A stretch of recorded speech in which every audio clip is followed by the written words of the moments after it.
معزز سامعین گرامی، شام کے اندر ایک آدمی رہتا تھا جو انجیل کی تلاوت کرتا تھا، انجیل پڑھتا تھا۔ ایک دن بیٹھا انجیل کی تلاوت کر رہا تھا، انجیل پڑھ رہا تھا۔ ایک جگہ نبی کریم صلی اللہ علیہ وسلم کے 2 اوصاف دیکھے لکھے ہوئے، غصے میں آ گیا، حسد کی وجہ سے اس کی آگ بھڑک اٹھی۔ اس نے انجیل سے آپ علیہ الصلاۃ والسلام کے وہ 2 اوصاف جو لکھے ہوئے تھے کاٹ دیے۔ اگلے دن کتاب کھولی، انجیل پڑھنا شروع کیا، اس میں دیکھا دوسرے صفحے پر 4 صفتیں لکھی ہوئی ہیں نبی کریم صلی اللہ علیہ وسلم کی۔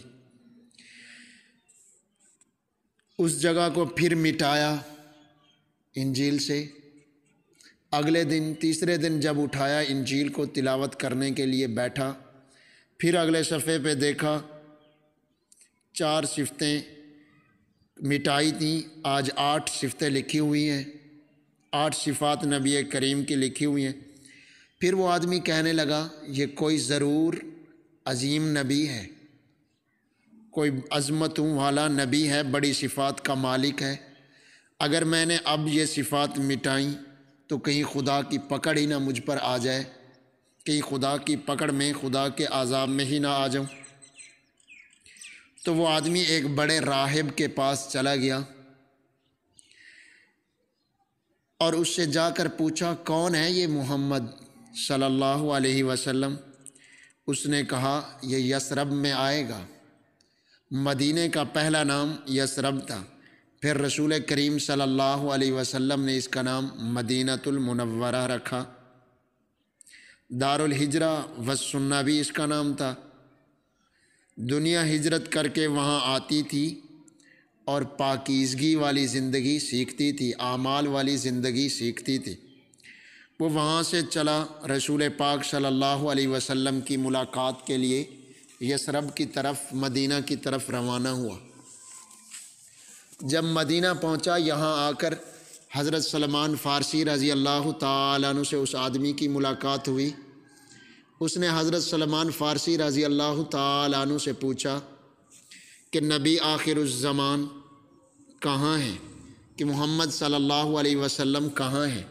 حضرت سلمان فارسی رضی اللہ تعالیٰ عنہ نے اس کو اشارہ کر دیا کہ آگے چلو۔ مسجد نبوی میں وہ آدمی آیا، شامی آدمی۔ صحابہ کرام کا مجمع لگا ہوا تھا مسجد نبوی میں، تمام صحابہ کرام جمع تھے، صحابہ غمگین بیٹھے تھے، پریشان حال تھے۔ وہ آ کر پوچھنے لگا مم منکم محمد، کہ تمہارے اندر محمد صلی اللہ علیہ وسلم کون ہے؟ صحابہ سب خاموش بیٹھے رہے۔ اس نے پھر کہا مم منکم محمد، کہ تمہارے اندر محمد عربی صلی اللہ علیہ وسلم کون ہے؟ سب صحابہ خاموش رہے۔ پھر کچھ صحابہ کے رونے کی وہاں ہچکیاں بندھ گئیں، رونے لگے زارو قطار، کہنے لگے، وہ شامی کہنے لگا میں تم سے پوچھتا ہوں کہ محمد کون ہے اور تم لوگ رونے لگ جاتے ہو، یہ کیا قصہ ہے، کیا واقعہ ہے؟ حضرت علی رضی اللہ تعالیٰ عنہ کھڑے ہوئے اور کہنے لگے ہمارے نبی صلی اللہ علیہ وسلم کا 3 دن ہوئے وصال ہو گیا، اس وجہ سے ہم سب لوگ غمگین پریشان حال بیٹھے ہیں۔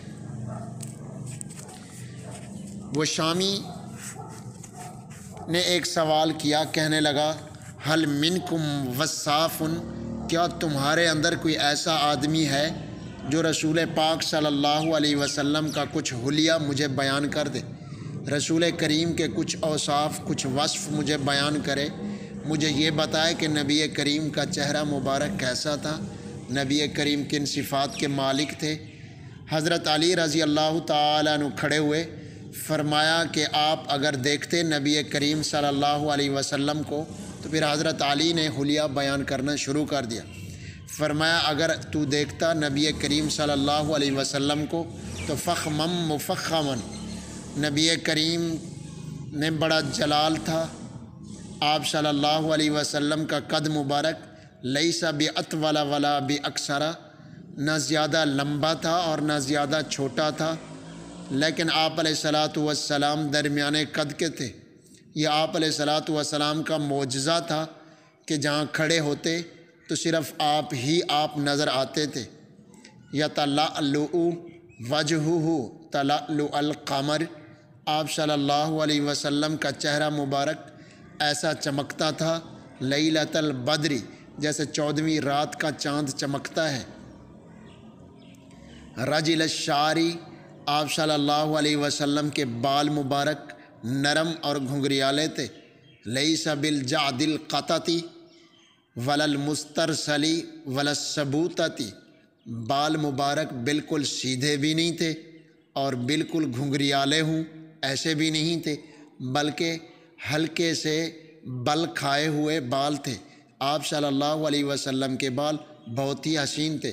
جو بال ہلکا سا بل کھائے ہوئے ہلکے سے گھنگریالے ہوں وہ حسن میں اور ہی اضافہ کرتے ہیں۔ آگے حضرت علی رضی اللہ تعالیٰ عنہ نے اسے فرمایا ان فرقت عقیقتہ فرقا و الا فلا، اگر سر مبارک کے بالوں میں خود مانگ نکل آتی تو سہولت کے ساتھ آسانی کے ساتھ تو آپ صلی اللہ علیہ وسلم وہ مانگ رہنے دیتے، ورنہ خود مانگ نکالنے کا اہتمام نہ فرماتے تھے۔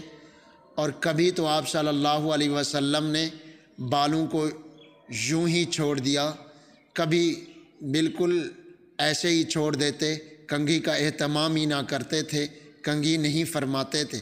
کان رسول اللہ صلی اللہ علیہ وسلم یترجل الا غبا، آپ کبھی کنگھی فرماتے تھے کبھی چھوڑ دیتے، ترک کر دیتے تھے، آخر زندگی میں کنگھی کا بھی اہتمام فرماتے تھے اور فرمایا کرتے تھے کہ کبھی کنگھی چھوڑ دیا کرو الا غبا، کبھی کیا کرو کبھی نہ کرنا۔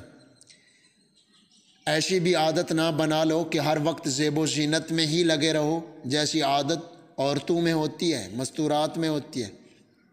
شروع میں آپ صلی اللہ علیہ وسلم صدل فرماتے تھے، بالوں کو پیشانی پر ایسے چھوڑ دیتے، فرق یعنی شروع میں اہل کتاب کی طرح بالوں کو پیشانی کے اطراف پر ڈال دیتے، بعد میں بالوں میں مانگ نکالنے لگے۔ دونوں جائز ہیں، البتہ فرق افضل ہے، یعنی کنگھی کر کے مانگ نکالنا یہ آپ صلی اللہ علیہ وسلم کا بعد کا عمل ہے، آخر کا عمل ہے۔ فصدل رسول اللہ صلی اللہ علیہ وسلم ثم فرق بعدہ، آپ صلی اللہ علیہ وسلم کے بالوں میں حسین ونگرا پن تھا۔ ایک صحابی رضی اللہ تعالیٰ عنہ فرماتے ہیں کحبو کررمال، جیسے ہوا چلے تو ریت پر اونچی نیچی سطحیں بن جاتی ہیں، ایک خوبصورتی کا منظر پیش کرتی ہیں، کہیں تھوڑی سی اونچائی کہیں تھوڑی نیچائی ہوتی ہے، اس سے اس کا حسن ریت کا اور بڑھ جاتا ہے۔ جیسے ٹھہرے ہوئے پانی پر اعتدال کے ساتھ ہلکی ہوا چل رہی ہو تو ایسے پانی میں معمولی سا اتار اور چڑھاؤ ہوتا ہے جو اس پانی کو اور بھی حسین بنا دیتی ہیں۔ اس کو صحابی تعبیر کر رہے ہیں حبو کررمالی، اس سے کہ آپ صلی اللہ علیہ وسلم کے بالوں میں ایک عجیب قسم کا اونچان اور نیچان معلوم ہوتا تھا۔ حضرت علی کرم اللہ وجہہ نے فرمایا آپ صلی اللہ علیہ وسلم کی پیشانی مبارک بڑی کھلی تھی، کشادہ پیشانی تھی۔ آپ صلی اللہ علیہ وسلم کی بھویں بڑی باریک تھیں۔ یدرہ الغضب، آپ علیہ السلام کی بھووں کے درمیان ایک رگ تھی، غصے کے موقع پر وہ رگ آپ علیہ الصلاۃ والسلام کی ظاہر ہوتی تھی۔ آپ صلی اللہ علیہ وسلم کی بینی مبارک اعتدال سے لمبی تھی، یعلو علیہ النور، اس پر نور کی ایک چمک تھی۔ آپ صلی اللہ علیہ وسلم کے دانت مبارک موتیوں کی طرح چمکتے تھے اور دانتوں میں باریک سی کشادگی تھی، وقفہ تھا تھوڑا تھوڑا، جب بات کرتے تو ایسے معلوم ہوتا جیسے نور نکل رہا ہے۔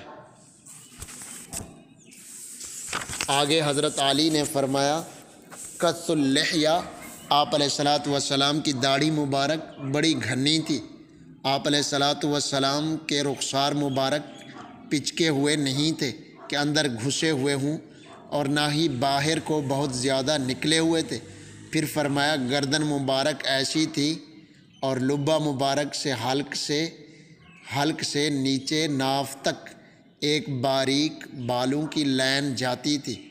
آپ علیہ السلام کے سینہ مبارک سے لے کر ناف تک بالوں کی ایک باریک لین جاتی تھی۔ آپ صلی اللہ علیہ وسلم کا سینہ مبارک اور پیٹ مبارک برابر تھا، سواء البطنی و صدرہ۔ آپ علیہ السلام کا سینہ اور پیٹ مبارک دونوں برابر تھے۔ زخم القرادیسی، ہاتھوں کے اور بازو کے جوڑ بڑے مضبوط تھے۔ ششن الکفینی، آپ علیہ السلام کی ہتھیلی مبارک پرگوشت تھی، پاؤں مبارک بھی پرگوشت تھے۔ طویل الاطرافی، آپ علیہ الصلاۃ والسلام کی انگلیاں مبارک لمبی تھیں۔ یہ سارا نقشہ حضرت علی رضی اللہ تعالیٰ عنہ نے کھینچا اور پھر فرمایا کہ نہ آج تک میں نے کوئی ایسا حسین دیکھا، نہ پھر امت قیامت تک دیکھے گی۔ وہ شامی جو آیا ہوا تھا آپ علیہ السلام کے اوصاف کے متعلق سن رہا تھا، پوچھ رہا تھا، وہ سر نیچے کر کے کہنے لگا کوئی نشانی تو اس کی مجھے دکھاؤ۔ تو اس نو وارد مسلمان نے کلمہ پڑھی، مسلمان ہو گیا۔ جب اس نے نبی علیہ الصلاۃ والسلام کا کرتا اس کو دکھلایا، اس نے نبی علیہ الصلاۃ والسلام کے کرتے کو سونگھا، کہنے لگا واقعی اس میں نبوت کی خوشبو ہے، واقعی نبوت کی خوشبو ہے۔ یہ کہتے کہتے گرا اور وہیں پہ اس کا دم نکل گیا، وفات پا گیا۔ اور آپ صلی اللہ علیہ وسلم کے حقوق میں سے ہے کہ سب سے بڑی عظمت آپ علیہ الصلاۃ والسلام کی ہی ہو آپ کے دل میں۔ اولین اور آخرین میں آپ صلی اللہ علیہ وسلم جیسا عظیم کوئی نہ آیا اور نہ آئے گا۔ ساری دنیا کے بادشاہ مل جائیں اور ان سب کی عظمتیں مل جائیں تو بھی رسول کریم صلی اللہ علیہ وسلم کی